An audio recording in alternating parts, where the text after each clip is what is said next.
श्रद्धा का कातिल आफताब जो जेल की सलाखों के पीछे है, आफताब से जुड़ा एक एक अपडेट इंडिया न्यूज आप तक पहुंचा रहा है। इंडिया न्यूज के डिजिटल प्लेटफॉर्म पर आज हम आपको बताने वाले हैं।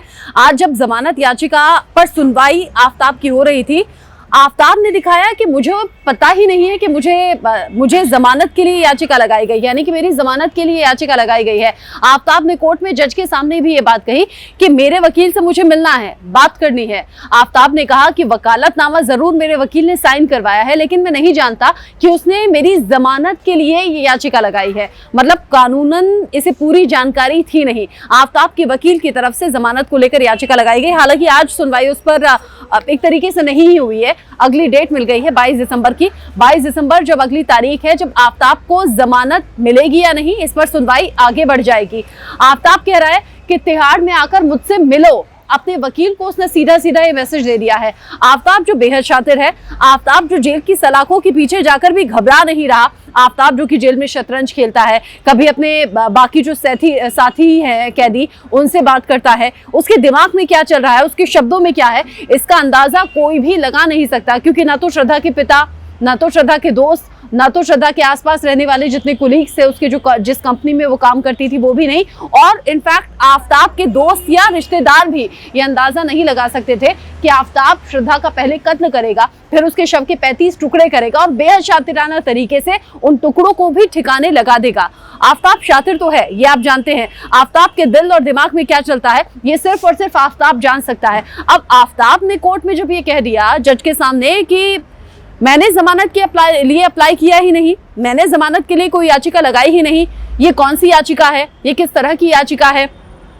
अब जब जमानत याचिका को लेकर सवाल उसने पूछा तो अपने वकील को तिहाड़ में मिलने के लिए बुला दिया है। तिहाड़ में, वहीं पर जहां पर आफताब रहा करता है।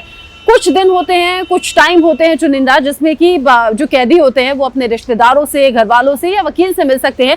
ये वही टाइम रहेगा जब आफताब अपने वकील से मिलेगा।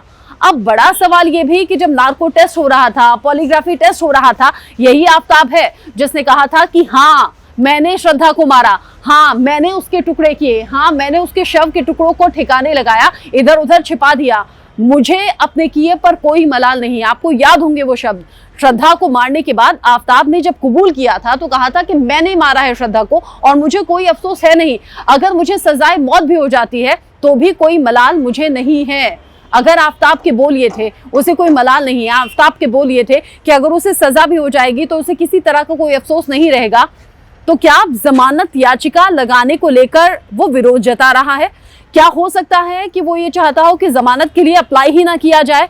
क्या ये भी संभव है कि आफताब ये कहे कि हाँ मैंने हत्या की है, हाँ मैंने अपना जुर्म कबूल लिया है, अब मेरे हिसाब से जो सजा मेरी बैठती है, जो सजा मुझे मिलनी चाहिए, वो सजा आप मुझे दे दीजिए। मैं किसी भी तरह से कानूनी लड़ाई नहीं लड़ूंगा।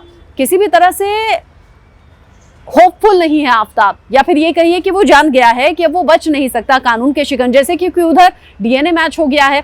श्रद्धा के टुकड़े टुकड़े करके जहां उसने जंगलों में फेंका, उन टुकड़ों को दिल्ली पुलिस ने इकट्ठा किया, जबड़ा मिला, वो कंफर्म हो गया है कि वो श्रद्धा का है। विकास वॉलकर जो श्रद्धा के पिता हैं, उनके डीएनए से मैच कर गए हैं वो सभी हड्डियों के टुकड़े जो कभी मेहरौली के जंगल से तो कभी गुरुग्राम के जंगल से पुलिस ने समेटे हैं। और जब डीएनए मैच हो गया है तो एक पक्का सबूत दिल्ली पुलिस के हाथ लग गया है। इसी पक्के सबूत को लेकर इंक्वायरी जब दिल्ली पुलिस कर रही थी, उन्हीं सबूतों को इकट्ठा कर रही थी, इसीलिए जमानत की ये याचिका जिस पर आज सुनवाई हुई है, थोड़ा सा डिले पहले हुआ भी था। अब 22 दिसंबर अगली तारीख मिल गई है।